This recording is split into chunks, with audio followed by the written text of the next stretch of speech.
नमस्कार दोस्तों, जैसे कि आप सब जानते हैं जो एसएससी जीडी स्टूडेंट्स का जो आंदोलन है वो काफ़ी पीसफुल तरीके से आगे बढ़ रहा है, बिल्कुल महात्मा गांधी जी की तरह। जिस तरीके से महात्मा गांधी जी का जो आंदोलन था काफ़ी पीसफुल था, बिना कोई वॉयलेंस का था, उसी तर्ज पे एसएससी जीडी स्टूडेंट्स अपना आंदोलन को आगे बढ़ा रहे हैं।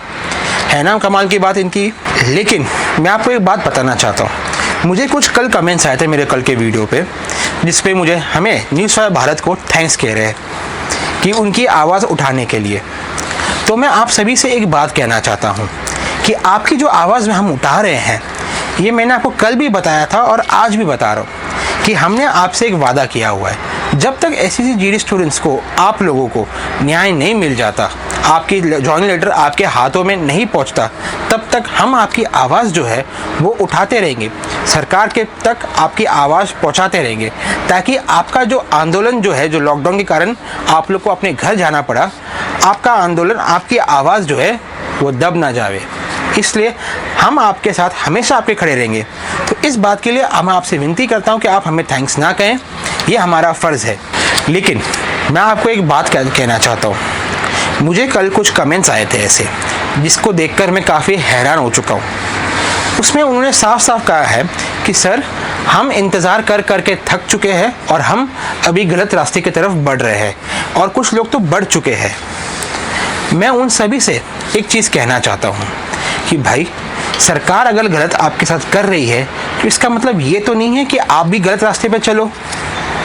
आपका फ़र्ज़ बनता है कि आप शांतिपूर्ण से बैठो और अपने आवाज़ सरकार तक पहुँचाए, और आपका जो नज़रिया है बदलने की ज़रूरत है आप लोगों को। मैं आप लोगों से एक और बात कहना चाहता हूँ कि आपने कहावत तो सुनी होगी कि जो जीता वही सिकंदर। तो अभी आपको डिसाइड करना है कि आपको सिकंदर बनना है या फिर वो व्यक्ति बनना है जो जीत के, दूसरे जन जीत के भी आप हार गए, वैसा व्यक्ति बनना है आपको। अगर आपको वैसा व्यक्ति नहीं बनना है तो आप शांतिपूर्ण से और एसएससी जीडी स्टूडेंट्स के साथ दीजिए, शांतिपूर्ण आंदोलन कीजिए और सरकार तक अपनी बात पीसफुली पहुंचाइए उन तक। आज मैं आम जनता को नॉर्मलाइजेशन के बारे में कुछ समझाना चाहता हूँ। हालांकि आप एसएससी जीडी स्टूडेंट्स को और मुझे पता है नॉर्मलाइजेशन क्या होता है, लेकिन जो आम जनता है उनको नहीं मालूम, और अगर मैं समझाने की कोशिश भी करूँ तो शायद वो ना समझ पाए।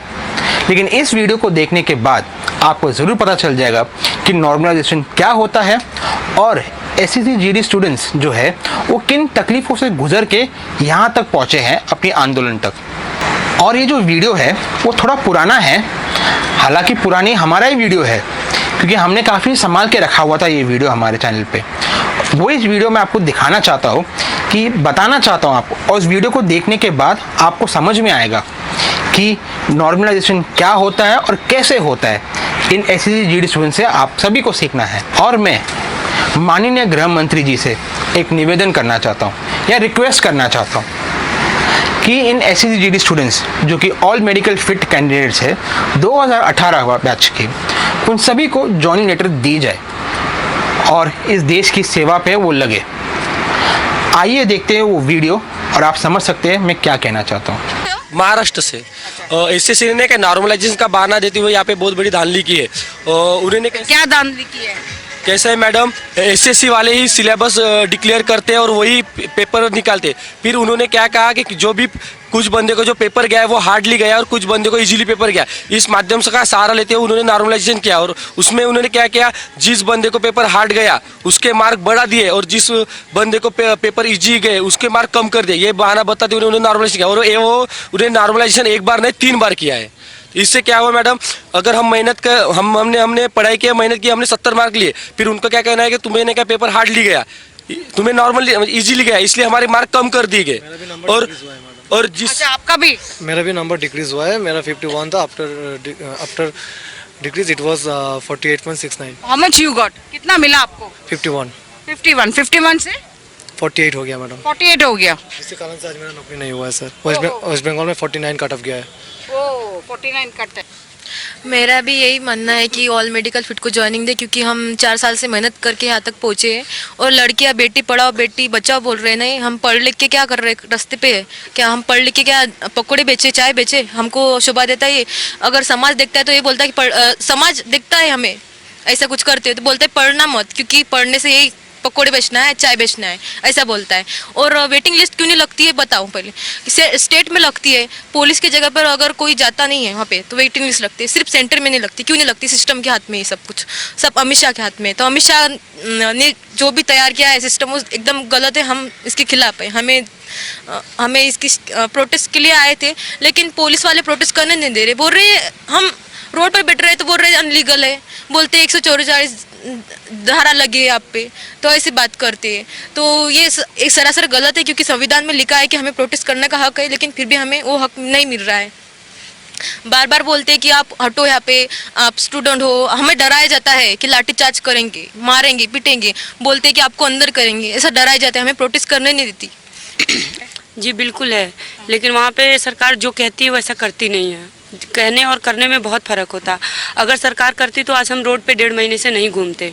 सरकार तो हर साल 2 करोड़ नौकरी देने का वादा करती है, लेकिन अभी तो हम फिलहाल में 50,000 ही हैं जो घूम रहे हैं, लेकिन हमको 50,000 को नहीं दे रही है, तो 2 करोड़ कहाँ से देगी सरकार हमको? तो आपने आवाज आपके जो एरिया का कोई सांसद हो, एमएलए हो, जो भी है? मैंने सबसे बात किया। किसी ने कहा कि मेरे हक का है नहीं, मैं इसमें कुछ नहीं कर सकता।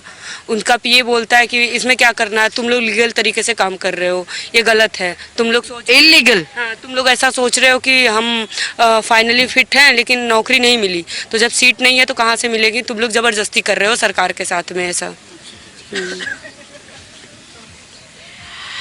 तो आपने आपका जो स्टेट का सीएम है उनसे बात की आपने? जी मैंने उनसे भी बात की। वो तो पहले बात ही नहीं करते, उनका पीए बात करता है और पीए साफ मना करता है कि मैं ऐसा कुछ नहीं कर सकता। इतना तक कि हमने अभी एसएससी के चेयरमैन से भी मिला था, मैंने उनसे भी सारी प्रॉब्लम अपनी बताई। सरकार से मैंने ये भी पूछा कि जब हमको बाहर ही करना था तो हम एसएससी में कभी 2 बार मेरिट लगती थी, इस बार एसएससी ने 4 मेरिट लगाई, और जिसमें कि 4 मेरिट लगाने सरकार के पास जब बच्चे नहीं थे तो वो एडिशनल वालों को क्यों बुलाया, सेकेंड लिस्ट क्यों लगाया? हम तो ऑलरेडी फिट थे तो हम ही को दे देता ना। और कभी ऐसा नहीं हुआ है कि एक सीट पे 3 लोगों का मेडिकल होता है, और कभी नहीं ऐसा हुआ कि 15 नंबर किसी भी एरिया का फाइनली मेरिट जाता है। हमारे चंदौली से गर्ल्स की 15 नंबर मेरिट गई है।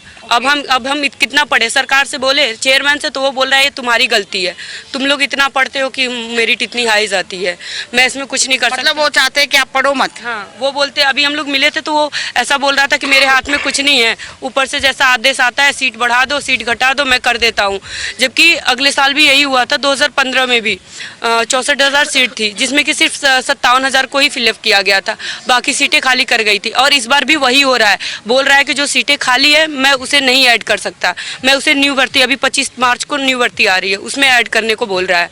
लेकिन हम लोगों को नहीं, हमारी सरकार से यही बस मांग है कि हमें जो मेडिकली फिट हैं हमको नौकरी दे, हम सभी मेडिकली फिट को ज्वाइनिंग पत्र दे, या फिर सेकेंड लिस्ट निकाले और वेटिंग लिस्ट भी निकाले।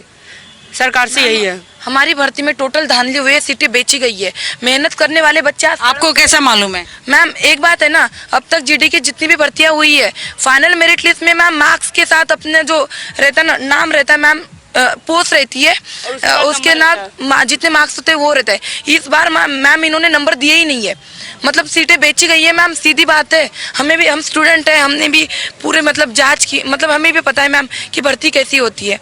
2011 में भर्ती हुई थी, प्रोटेस्ट करके ma'am all medical fitness joining ले ली थी, सबको मिली थी प्रोटेस्ट से।